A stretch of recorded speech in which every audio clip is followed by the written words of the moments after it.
Si vous aviez investi 10 000 € sur Nvidia en 2020, vous auriez aujourd'hui, 5 ans plus tard, 230 000 € sur votre compte titre. À titre de comparaison, pour réaliser la même performance avec un livret A à 3%, vous devriez attendre 106 ans. Alors comment repérer les actions capables de transformer votre épargne en une telle fusée? Pas besoin d'être trader ou expert des marchés. Dans cette vidéo, je vais vous montrer comment trouver les actions adaptées à votre stratégie, les 8 indicateurs que j'utilise pour repérer les opportunités et enfin les 5 clés indispensables pour bien gérer votre portefeuille et essayer de vendre vos actions au bon moment. Alors oui, avec la chaîne Finari, je suis l'un des porte-drapeaux des ETF et de la gestion passive. Mais aujourd'hui, on va faire une petite infidélité et parler stock picking. Parce que je le sais, beaucoup d'entre vous aiment le stock picking, aiment acheter les actions et d'ailleurs, j'en fais partie. Et vous allez voir que c'est possible de réussir dans le stock picking. Avec un peu de bon sens et une bonne méthode, tout investisseur peut réussir à choisir les bonnes actions.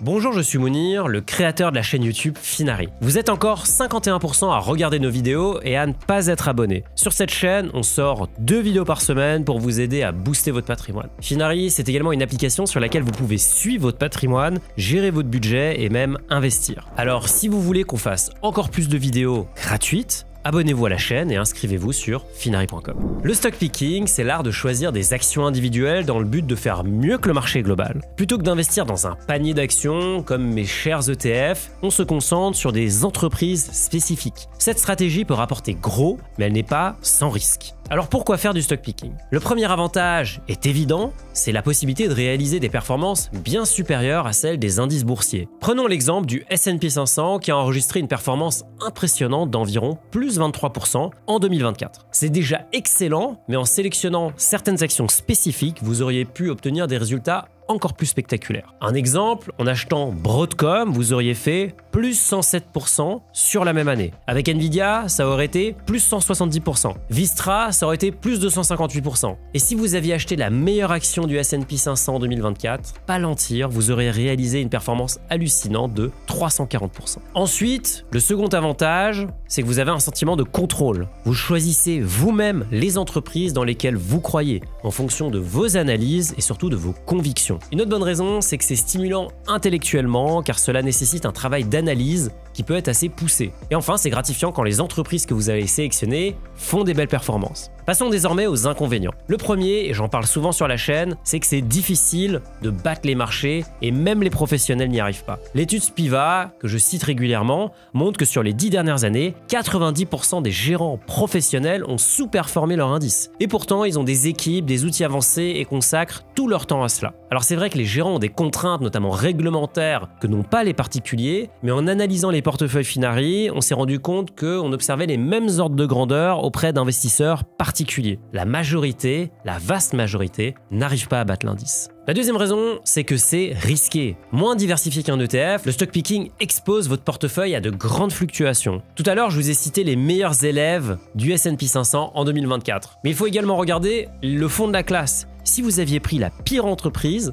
Intel, vous auriez perdu 60% de votre mise en 2024. Un autre inconvénient, c'est que c'est chronophage. Cela demande du temps pour analyser les entreprises et surveiller les marchés. Il se passe toujours des choses. Et enfin, c'est stressant. Parce que oui, voir une action que vous avez choisie chuter brutalement, ça peut être difficile à gérer psychologiquement. Alors qui peut faire du stock picking? Le stock picking demande 2 qualités. La première, c'est d'avoir du temps. Vous devez être prêt à passer des heures à analyser des entreprises. Vous allez mettre votre argent en jeu, donc il faut prendre ce temps. Et ensuite, il faut avoir une aversion relativement faible au risque. Si vous n'êtes pas à l'aise avec l'idée de perdre de l'argent ou de voir votre portefeuille varier fortement, cette stratégie n'est probablement pas pour vous. Personnellement, j'aime bien allouer environ 20% de mon portefeuille au stock picking. J'en fais d'ailleurs sur mon PEA et sur mon compte titre. Dites-moi dans les commentaires si ça vous intéresse que je fasse une vidéo dédiée à mon PEA et à mon compte titre. Avant de rentrer dans le cœur de la vidéo, clarifions un point. Quand il s'agit d'actions, il y a 2 grandes approches, l'analyse technique et l'analyse fondamentale. L'analyse technique est souvent utilisée par des traders à court terme. Ils vont analyser des graphiques, des tendances, des modèles de prix pour essayer de prédire les mouvements du marché. Je vous avoue que je n'aime pas trop cette approche, elle n'est pas très robuste scientifiquement théoriquement et en plus c'est très difficile à appliquer. Je préfère la deuxième méthode, l'analyse fondamentale. Et c'est sur celle-ci que je vais me concentrer dans cette vidéo. C'est une approche à long terme où on va chercher à comprendre une entreprise dans son ensemble. Je vais analyser ses produits. Est-ce que je suis moi-même consommateur des produits? Est-ce qu'ils sont utiles? Est-ce qu'ils sont innovants? Est-ce que la mission de l'entreprise correspond à mes convictions? Est-ce que cette entreprise apporte réellement de la valeur à notre société? Quelles sont ses finances? À quoi ressemble son bilan, son compte de résultat? Qui sont les dirigeants? Qui sont les concurrents? Tous ces éléments me permettent ensuite de mieux comprendre le potentiel réel de l'entreprise sur les années à venir. En conclusion, je peux jeter un œil au graphique pour choisir le bon moment pour acheter, mais ma stratégie, elle, est concentrée sur les fondamentaux. Avant de plonger dans le stock picking, il est crucial de savoir ce que vous recherchez. Des revenus réguliers, des plus-values rapides, de la croissance à long terme. Prenez le temps d'identifier votre profil et de définir votre objectif, il sera décisif pour la suite. Il existe des milliers d'entreprises cotées en bourse. Alors comment savoir lesquelles analyser et choisir? Pour Peter Lynch, la réponse est simple. Investissez dans ce que vous connaissez. Alors si vous ne connaissez pas encore Peter Lynch, c'est l'un des investisseurs les plus célèbres de l'histoire. Entre 1977 et 1990, il gérait le fonds d'investissement Fidelity Magellan. Avec ce fonds, il a réalisé un exploit impressionnant. Un rendement moyen annualisé de 29,2%, ce qui fait de ce fonds l'un des plus performants de l'histoire. Grâce à lui, l'encours du fonds est passé de 18 millions à 14 milliards de dollars. Ce qui rend la méthode de Peter Lynch unique, c'est sa simplicité.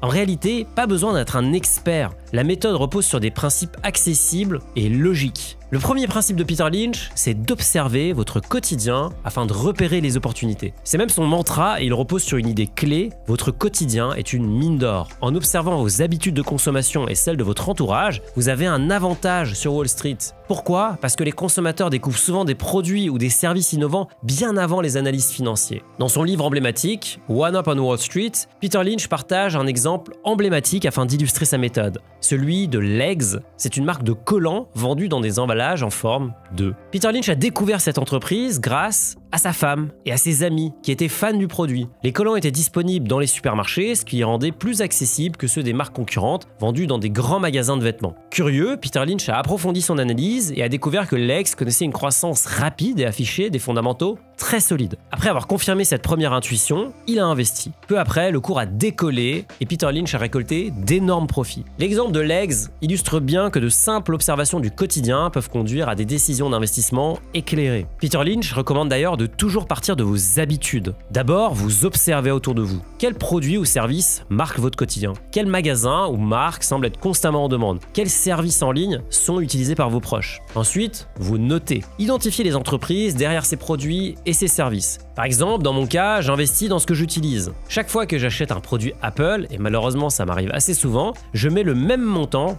dans des actions de l'entreprise. Pourquoi? Parce que vu que je suis utilisateur, que je suis même client fidèle, je vois directement l'impact. Je suis connecté à leur évolution et capable de voir rapidement si quelque chose change dans leur stratégie ou dans la qualité de leurs produits. Et comme je suis déjà familier avec leur écosystème, ça me motive naturellement à me renseigner sur l'entreprise. Je pourrais aussi citer Amazon comme exemple qui tombe exactement dans le même cas. Je suis client, donc je suis également actionnaire. Attention, évidemment, observer c'est bien, mais ça ne suffit pas. Repérer une entreprise est une chose, mais cela ne garantit pas du tout que ça fera un bon investissement. Lynch insiste d'ailleurs, il faut valider vos intuitions avec une analyse financière rigoureuse. Et la première chose à faire, c'est de comprendre dans quelle catégorie se situe l'entreprise que vous avez détectée. Pourquoi? Parce que toutes les entreprises ne fonctionnent pas de la même manière. Certaines misent sur une croissance rapide, d'autres sur la stabilité. Il faut donc identifier celles qui correspondent le plus à vos objectifs. Maintenant que vous savez repérer des entreprises intéressantes dans votre quotidien, on va les classer pour vérifier si elles sont en adéquation avec votre stratégie. Ici encore, on va se reposer sur la catégorisation que propose Peter Lynch. Son modèle avec 6 catégories est particulièrement utile.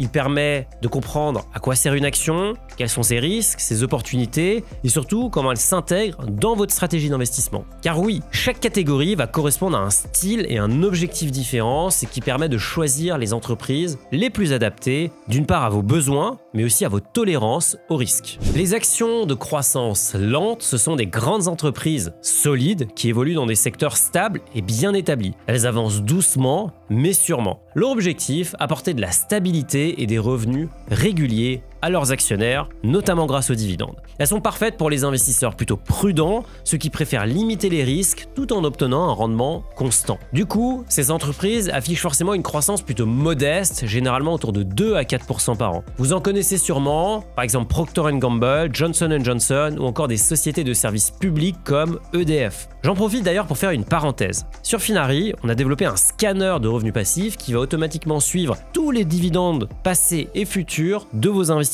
Si vous détenez des entreprises à croissance lente, c'est parfait pour vous. On va vous notifier lorsque le dividende sera versé et vous aurez une visibilité complète sur vos revenus passifs. Pour tester, il suffit de créer un compte sur Finari et de connecter l'un de vos comptes d'investissement. Les valeurs sûres, ce sont les entreprises solides et bien établies avec une croissance prévisible. Leur objectif, trouver un équilibre entre sécurité et rendement. Elles offrent un risque limité tout en générant des performances stables, ce qui en fait des actions idéales pour renforcer un portefeuille, surtout quand les marchés deviennent agités. Elles affichent aussi une croissance relativement modérée, aux alentours de 4% par an. Cette croissance relativement modeste est compensée par une fiabilité. En guise d'exemple, on peut citer des géants comme Total, Coca-Cola, Nestlé, PepsiCo ou encore McDonald's. Les entreprises à forte croissance, c'est tout le contraire des valeurs sûres. Ici, on parle d'entreprises, petites ou grandes, qui évoluent dans des secteurs porteurs qui affichent une croissance rapide. Qu'il s'agisse de start-up ou de géants de la tech, leur objectif est de se développer rapidement en profitant de marchés en plein essor. Mais attention, ces opportunités s'accompagnent souvent de risques élevés car leur croissance dépend de leur capacité à innover et à maintenir leur avantage concurrentiel. Ici, on peut citer évidemment Tesla dans les véhicules électriques ou encore Nvidia qui est vraiment la valeur phare de l'IA. Les actions cycliques sont les entreprises dont les performances fluctuent fortement en fonction de l'état de l'économie. Le principe, c'est profiter des cycles économiques. On les achète lorsque l'économie est en difficulté, souvent à des prix très bas, et on les revend lorsque la reprise économique booste les bénéfices. Mais attention, pour maximiser vos gains, il faut savoir anticiper ce timing.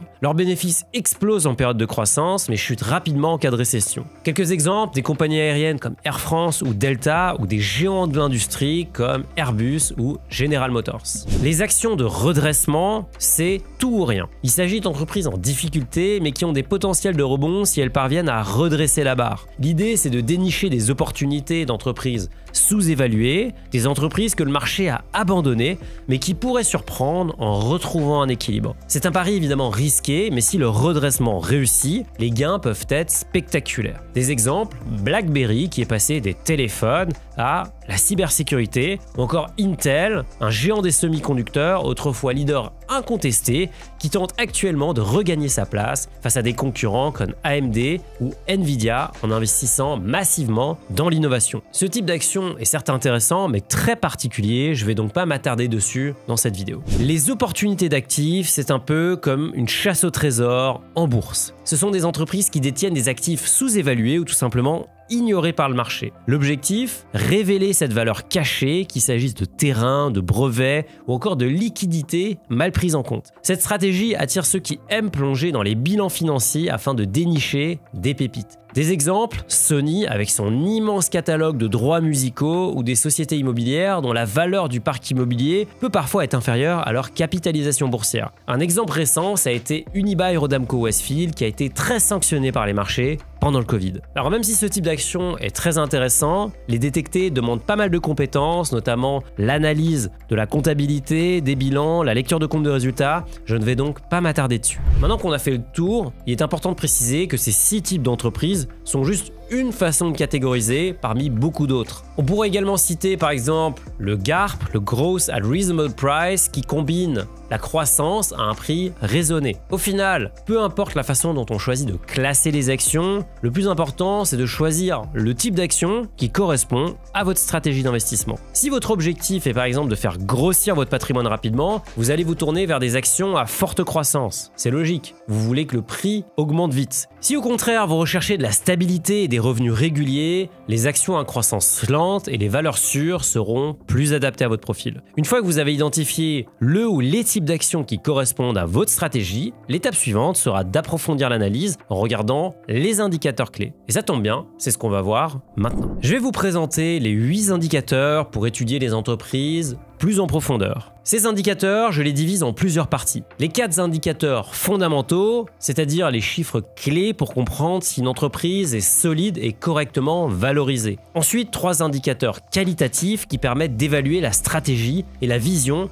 derrière les chiffres. Et enfin, un indicateur bonus très puissant pour repérer des opportunités uniques. Des indicateurs, il en existe des centaines et on ne va pas être exhaustif, sinon la vidéo serait bien trop longue et complexe, mais les indicateurs dont on va parler sont à la fois simples et puissants et ils vous donneront une bonne base pour analyser une entreprise. Commençons par le plus populaire et utile des indicateurs, le PER, Price Earning Ratio, ou encore ratio cours sur bénéfice. Vous l'avez sûrement déjà entendu dans des discussions boursières ou sur Infinary Talk, mais pourquoi est-il si essentiel? Le PER mesure combien les investisseurs sont prêts à payer pour chaque euro de bénéfice généré par une entreprise. Par exemple, si une action coûte 100 € et que l'entreprise génère 10 € de bénéfices par action, le PER sera de 10. Cela signifie que les investisseurs payent 10 € pour chaque euro de bénéfice. Autrement dit, il faudra 10 ans de bénéfices par action pour couvrir le prix actuel de l'action. Mais pourquoi est-ce important? Parce que cet indicateur répond à une question essentielle, est-ce que l'action est chère ou pas? Un PER élevé montre des attentes élevées de la part des investisseurs, alors qu'un PER faible, au contraire, peut signaler qu'une action est soit sous-évaluée ou alors qu'elle est carrément risquée. Alors comment classer les actions en fonction de leur PER? Voici quelques repères. Pour les croissances fortes, comme les entreprises de la tech, on est souvent sur des PER supérieurs à 25, voire plus. Par exemple, Nvidia, au moment où je fais cette vidéo, affiche un PER de 53. Les valeurs sûres, comme Coca-Cola ou PepsiCo, ont des PER qui se situent entre 15 et 25. Le PER est à l'image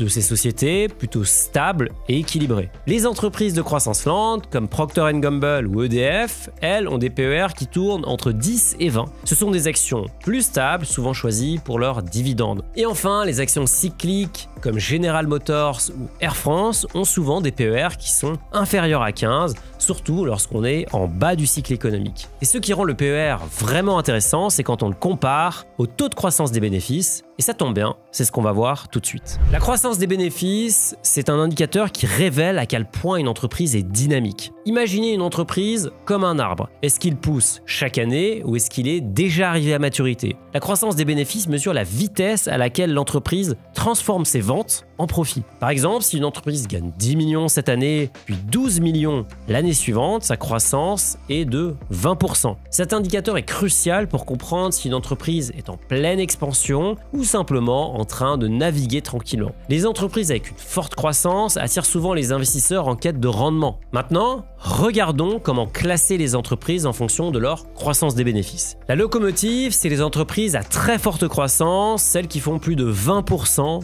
par an. On parle ici d'entreprises tech très innovantes comme Apple, Tesla ou encore Nvidia qui a battu tous les records en faisant progresser son bénéfice par action de 107% en un an. Les valeurs sûres comme Coca-Cola ou PepsiCo affichent une croissance beaucoup plus modérée, généralement entre 5 et 10% par an. Enfin, les entreprises de croissance lente comme EDF ou Johnson & Johnson se situent entre 2 et 5% par an. Maintenant qu'on a parlé des deux indicateurs, vous pouvez appliquer mon astuce en comparant les deux. Si la croissance est supérieure au PER, cela peut indiquer que l'action est sous-évaluée et donc potentiellement une bonne affaire. En revanche, si la croissance est inférieure au PER, méfiance, l'action pourrait être surévaluée. Comme souvent avec les indicateurs, il n'y a pas de vérité absolue et chaque situation et entreprise est différente. Les dividendes sont souvent une question de philosophie d'investissement. Comme on l'a dit au début de la vidéo, tout dépend de votre objectif. Si vous cherchez des revenus réguliers, les dividendes deviennent un critère essentiel. Mais si votre priorité est la croissance de votre capital, vous pouvez les ignorer et vous concentrer sur d'autres indicateurs comme ceux vus précédemment. Ce sont principalement ce qu'on appelle les slow growers, les entreprises matures et stables qui versent des dividendes réguliers afin d'attirer des investisseurs en quête de revenus. Des valeurs sûres comme Coca-Cola ou Procter & Gamble offrent également des dividendes qui sont constants,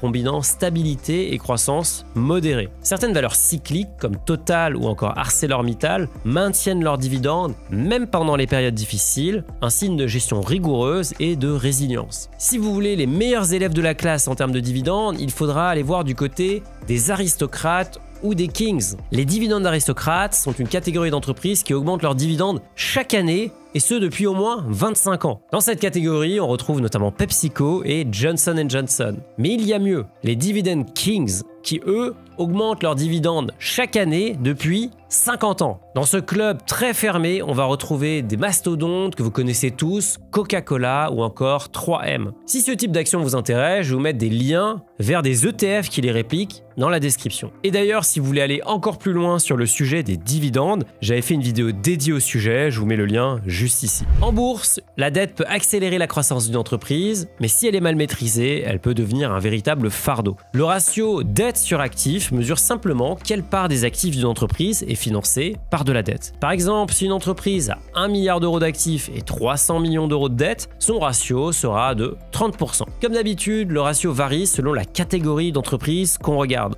Maintenant qu'on a fait le tour de 4 indicateurs financiers, il faut aussi regarder l'extra-financier. Ces facteurs qualitatifs ne se mesurent pas avec des chiffres, mais permettent d'affiner votre analyse. Et le premier, c'est l'avantage compétitif. Warren Buffett parle souvent de moats, des douves. Il compare une entreprise à un château entouré de douves. Plus elles sont larges, plus elles sont profondes, plus elles vont protéger l'entreprise de ses concurrents. En bref, le moat ou les douves, c'est ce qui permet à une entreprise de rester fort et rentable sur le long terme. Prenons Apple. Son avantage compétitif, c'est son écosystème unique. iPhone, Mac, AirPods, des services comme Apple Music ou encore AirDrop fonctionnent tous ensemble. Une fois qu'on rentre dans cet univers, il est difficile d'en sortir car tout est connecté et facile à utiliser. C'est cette fidélité un peu forcée qui protège Apple de ses concurrents. Autre exemple, Meta ou anciennement Facebook. Son avantage compétitif repose sur l'effet de réseau. Plus il y a d'utilisateurs sur la plateforme, plus la plateforme devient intéressante. Les amis, la famille, les groupes, tout le monde est là, ce qui rend la concurrence quasi impossible sur son réseau historique Meta, mais aussi sur Instagram. En résumé, une entreprise avec un moat solide, c'est comme une forteresse bien protégée. C'est ce genre d'entreprise que Buffett adore, celles qui peuvent surmonter les tempêtes et continuer à croître sereinement. Le deuxième indicateur, c'est le positionnement sur un marché en forte croissance. Alors pourquoi c'est important? Une entreprise active dans un secteur en forte expansion a plus de chances de croître rapidement. Par exemple, Nvidia est le leader dans les puces pour l'intelligence artificielle, un secteur qui est en plein boom.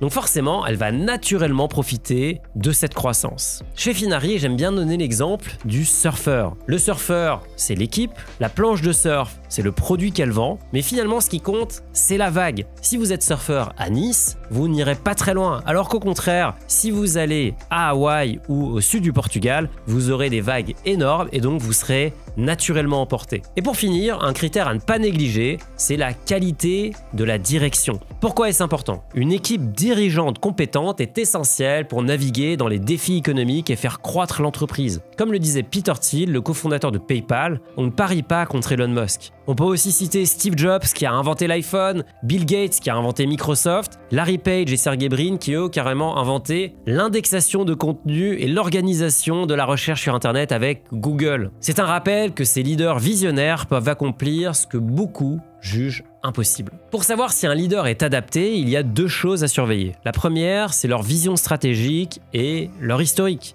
Est-ce qu'ils ont déjà eu des succès par le passé et est-ce qu'ils savent clairement où ils veulent aller? Le second facteur, c'est le degré d'alignement avec les intérêts des actionnaires. Par exemple, si les dirigeants détiennent une partie significative de leur patrimoine en actions de l'entreprise, ils ont un intérêt à ce que le cours monte. Et ça m'amène d'ailleurs à mon dernier point, l'insider trading ou encore le trading d'initiés. C'est ce qui se passe lorsque des personnes qui occupent des postes clés dans des entreprises cotées en bourse, ça peut être le dirigeant, mais aussi des membres du conseil de surveillance, des cadres importants, achètent ou vendent des actions de leur société. Alors pourquoi c'est intéressant? C'est un indicateur précieux car il reflète souvent la confiance ou pas des dirigeants dans l'avenir de leur entreprise. Alors comment interpréter cet indicateur? Les initiés, les insiders peuvent faire deux choses. Ils peuvent vendre et ils peuvent acheter. Côté vente, il existe énormément de raisons. La principale, c'est la diversification. Quelqu'un qui est dirigeant ou qui a créé une société a souvent une partie significative de son patrimoine dans les titres de cette entreprise et peut donc vouloir diversifier en vendant des titres pour acheter du S&P 500,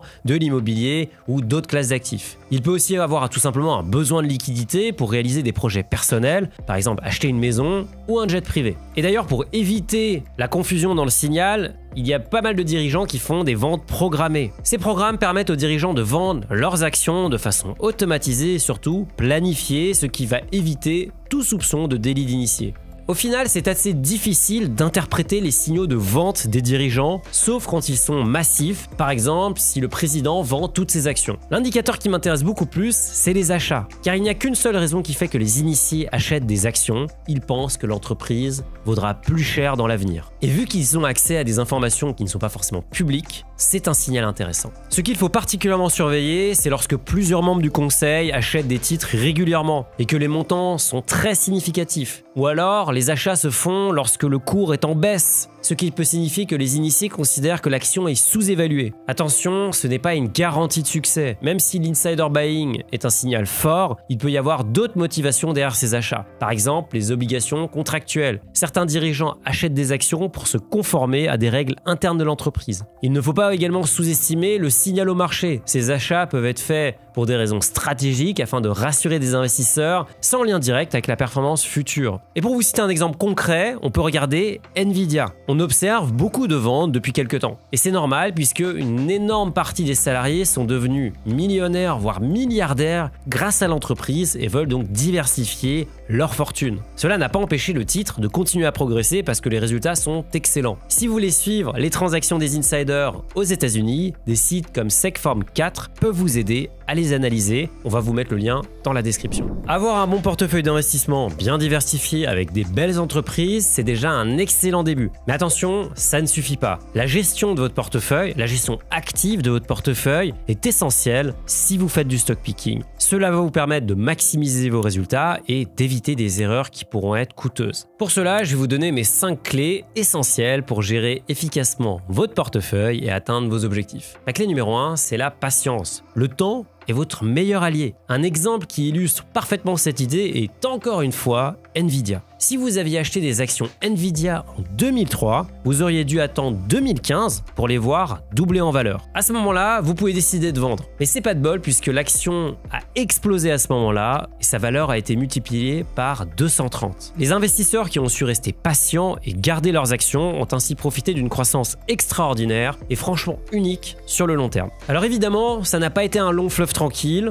Les marchés montent, les marchés baissent, c'est leur nature. L'erreur, c'est de paniquer à la moindre baisse. Si vous avez sélectionné des entreprises solides, donnez-leur du temps pour révéler leur vraie valeur. À court terme, le prix d'une action peut être assez déconnecté de ses fondamentaux. N'oubliez pas, ce n'est pas parce que le marché vous donne un prix tous les jours qu'il faut l'écouter. Ce prix actuel reflète simplement le sentiment à l'instant T. Il ne reflète pas forcément la valeur fondamentale. Par contre, à long terme, le prix reflète toujours la capacité de l'entreprise à générer des profits et ça, c'est une vérité immuable. Comme mon ami Peter Lynch le dit si bien, les actions sont risquées à court terme, mais beaucoup moins risquées sur le long terme si vous savez ce que vous faites. Pour illustrer cela, utilisons un exemple qu'aime bien Warren Buffett. Imaginez que vous achetez une ferme. Vous n'allez pas passer votre temps à mesurer la hauteur du maïs ou à écouter les rumeurs sur les prix du blé. Ce qui compte, ce sont les fondamentaux, la production, les revenus générés et la qualité de la terre. En bourse, c'est pareil. Ne laissez pas les fluctuations du marché dicter vos décisions. D'ailleurs, ça m'amène à ma deuxième clé, ignorez le bruit du marché. Ne vous laissez pas distraire par les rumeurs, les titres alarmants et les avis d'experts. Ça fait du bruit, ça fait peur, mais ça ne reflète que très rarement la vraie valeur d'une entreprise. S'il y a bien une chose que les économistes ont su nous prouver, c'est qu'ils savaient se tromper. Concentrez-vous vraiment sur ce qui compte, la croissance et les bénéfices solides. Si l'entreprise continue d'être performante, une baisse temporaire du prix peut être même une opportunité. La troisième clé, c'est de diversifier, mais pas trop. Et ici, je vais aller un peu à l'encontre de ce que faisait Peter Lynch, qui avait plus de 1400 lignes dans son portefeuille. Mais c'était un professionnel. En tant que particulier, je pense au contraire qu'il faut opter pour une diversification intelligente. Mieux vaut vous concentrer sur quelques entreprises que vous comprenez extrêmement bien, plutôt que d'en suivre un trop grand nombre. À titre personnel, je pratique un stock picking très concentré, avec en général un maximum de 10 titres. Alors déjà, cela me permet de réduire les coûts liés aux transactions. Vu que j'ai peu de titres et que je fais peu d'opérations, ça coûte pas très cher. Et en plus, je me concentre sur les entreprises que je comprends. Je peux les suivre et je peux du coup réagir s'il se passe quelque chose. Mieux vaut avoir un portefeuille compact et maîtrisé que de s'éparpiller avec des dizaines d'actions qu'on a du mal à suivre. La clé numéro 4, c'est de savoir quand vendre. Et c'est normal, c'est la question que tout le monde se pose. Alors pour bien vendre, il faut commencer par ne pas être attaché sentimentalement à vos titres. L'erreur que je vois parfois, c'est de tomber un peu amoureux d'une action simplement parce qu'elle a bien performé ou versé un beau dividende. En bourse, il faut savoir rester pragmatique et agir en conséquence. Certains investisseurs adoptent une approche très mécanique pour limiter les risques. Ils vendent automatiquement la moitié de leur position lorsqu'une action double. Ils récupèrent ainsi leur mise initiale tout en laissant courir les bénéfices. Malheureusement, cette technique a ses limites parce qu'elle ne tient pas compte des fondamentaux de l'entreprise ni de son potentiel futur. Reprenons encore l'exemple d'Nvidia. Vous vous souvenez, l'action a doublé entre 2003 et 2015. Si on avait vendu la moitié, on aurait laissé énormément d'argent sur la table, puisque derrière, l'action a fait x230. C'est pour cette raison que je ne suis pas convaincu par cette méthode. Pour moi, il y a simplement deux cas de figure dans lesquels je vais vendre. Le premier cas, c'est lorsque la surévaluation est évidente. Si je pense qu'une action est trop chère par rapport à ses fondamentaux, et souvenez-vous, on en revient toujours aux fondamentaux, vous pouvez par exemple regarder le PER qui est trop cher, la croissance du bénéfice par action qui ralentit, dans ce cas-là, je vends. Le second cas de figure, c'est quand je vois une meilleure opportunité. Le coût d'opportunité est une notion clé dans l'investissement. Même si je possède une action qui continue de performer correctement, je peux repérer une autre qui est plus intéressante. Alors, j'arbitre. Dans tous les cas, si je vends une action, je réinvestis le produit de cette vente dans une autre action. Je suis toujours à 100% investi dans le marché, car n'oubliez pas, time in the market beats timing the market. Il faut rester dans le marché pour capitaliser sur les meilleurs jours, puisque c'est là que la performance se fait. Et enfin, la cinquième clé, c'est de voir les baisses comme des opportunités. Les corrections dans les marchés, c'est normal. Plutôt que de les redouter, profitez-en pour acheter des entreprises à des prix réduits. Les baisses des marchés, c'est un peu comme les soldes. Restez confiant et saisissez l'opportunité pour renforcer votre portefeuille sur les valeurs sur lesquelles vous avez une conviction fondamentale. Voilà, je pense qu'on a fait un bon tour sur le stock picking. J'espère que ça a été utile pour vous. N'oubliez pas de vous abonner à la chaîne et de mettre un like si vous appréciez la vidéo. Je vous mets une autre vidéo sur l'investissement juste ici et je vous dis à bientôt. Ciao.